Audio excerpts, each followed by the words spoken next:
inflation is here to stay. It is here to stay. I think people are kind of waking up that inflation is here. And the problem with inflation, this is my personal thing about it, it makes the rich richer, but it makes the poor poor. I mean, literally poor. And then the middle class gets hit the hardest. And revolution starts when the poor can't survive. Because, you know, like when you go to the store and a piece of celery is $20, and today it's oil and all this. So the question today is, what do you do? How do you hedge against what's coming? Because when Biden, when cut off the XL pipeline, the price of oil went through the roof. I was buying oil at $30 a barrel, or I was selling oil at $30 a barrel, and then it went to $130 a barrel. But it wipes out everybody else. And so, ladies and gentlemen, this is not a political show. We're not CNN, and we're definitely not Fox. If you're not paying attention, if you're still riding the default mode, you gotta start listening to the Rich Dad radio show, listen to the Jay Martin show. It's time to start paying attention and taking control, because exactly what you just said, right? If we thought consumer inflation has been bad and caused, disgruntled civil unrest, just wait until we see food and fuel riots in the streets. But, this is, I think the rest of the 2020s will be like the first 2 years of the 2020s, right? Unprecedented is the new precedented, and this is just getting started. Correct. And we both have some really stellar leaders. You have Trudeau and we have Biden. When Biden is in charge and the way the dollar is set up, the dollar always loses money. It's called Triffin's dilemma.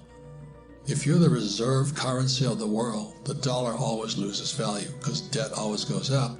So the Fed has to keep printing, the Treasury has to keep printing. And that's why if you read Rich Dad, Poor Dad, which came out 25 years ago, it said the rich don't work for money, rich don't save money, because the dollar is fake. The US dollar is fake. All currencies are fake.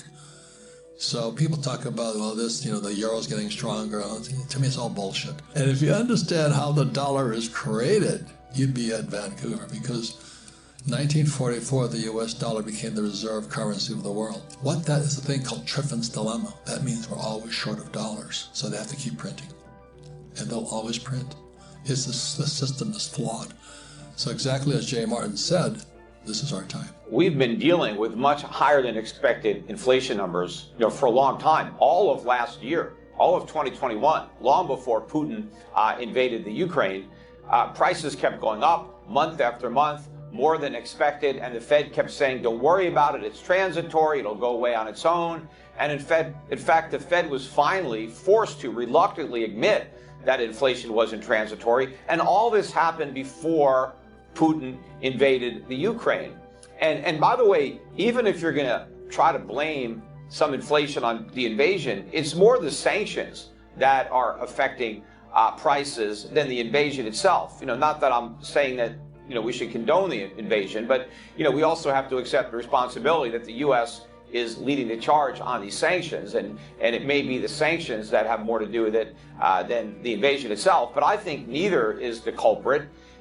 It's all the Federal Reserve and the U.S. government. It's Congress, it's the Biden administration that has been spending money that it was not collecting in taxes. We were running record budget deficits, and the Federal Reserve was monetizing those deficits. We were printing all this money, and the government was spending it. We told people not to go to work, not to be productive, don't help make stuff, don't provide services, but here's a bunch of money to go out and spend. We want you buying stuff even though you're not making stuff.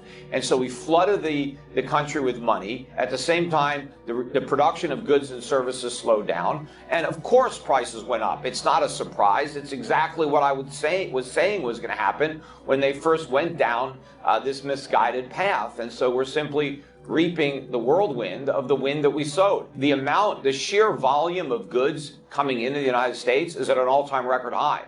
So we've never had so much stuff coming into the country as we have right now. The problem is we printed even more money. And that's why everybody is, chasing all this stuff. So the problem isn't a lack of stuff. It's a surplus of money. Because the government can print money, but they can't print stuff. So if they keep printing money, clearly prices have to go up because there's nothing to buy with the money they print. We're higher than where it was when it supposedly peaked, but it's as peaked as it was transitory, and there's no reason to believe that it's peaked. Think about where interest rates are. Even though the Fed is talking about raising them, they're still at 25 basis points, 0.25%. The last time inflation was this high in 1981, interest rates were at 20%. So wow. we're not even close to 1%, let alone 20%. So inflation is not coming to an end like it was in 1981. It's just getting started. This is like 1971, not like 1981. We have a long way to go. We're not even close to the peak of inflation. The interest rate should be above the inflation rate. People aren't lending money to lose on purpose. You have to have a real return that exceeds the rate of inflation. And, we're not even close to that. But the reason that the Fed is not raising rates significantly to fight inflation is because it can't do it, because we all have so much debt. But the reason we have so much debt is because the Fed could never raise rates in the past, because every time they tried, the economy would go into recession, the markets would tank, and then it'd have to go right back down to zero and do a bunch more quantitative easing. So the economy gets more and more addicted to cheap money every time we get a bigger dose. And now they're claiming that we can go cold turkey on the cheap money and nothing's going to happen. I mean, the economy has never been more vulnerable to a rise in interest rates than it is right now, and we've never had more inflation than we do right now, so higher interest rates have never been more necessary than they are right now, but we can't get them without collapsing the economy, so we won't get them. We'll have massive inflation instead, which will do even more damage to the economy than a collapse. Not only do they have to raise interest rates, they have to dramatically reduce the money supply. They have to reverse all this quantitative easing. They have a $9 trillion balance sheet. But what quantitative easing really is debt monetization. That's when a central bank, the Federal Reserve, prints up money and buys government bonds.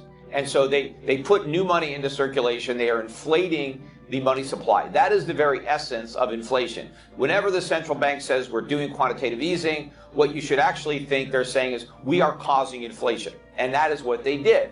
And the consequence of that is that we're all paying higher prices. But if they want to get rid of the inflation, they have to shrink that money supply. So they have to do the opposite of quantitative easing, quantitative tightening. They've got to sell U.S. government bonds and then take the money they get and destroy it so that the money supply goes down. The problem is, who is going to buy all these government bonds? Because up until recently, the Federal Reserve was the biggest customer of the United States government, because the Federal Reserve was the biggest buyer of treasuries, helping to finance the deficit. Well, if the Fed goes from being the Treasury's biggest customer to their biggest competitor, if the Federal Reserve is competing with the government selling treasuries into the market, who is going to buy all these treasuries, and where is the money going to come from?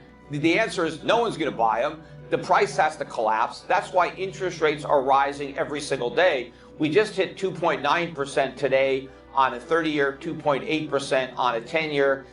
These are the highest rates have been since COVID, but they're going up every day because nobody wants to buy treasuries. So every day, more and more treasuries get sold. Rates are going to keep going up until eventually the markets crash, and then the Fed is forced to pivot on its stance and go back to, we can't hike rates, we can't shrink our balance sheet. And that's when inflation can really kick into a higher gear. As bad as it is now, it's going to get much worse.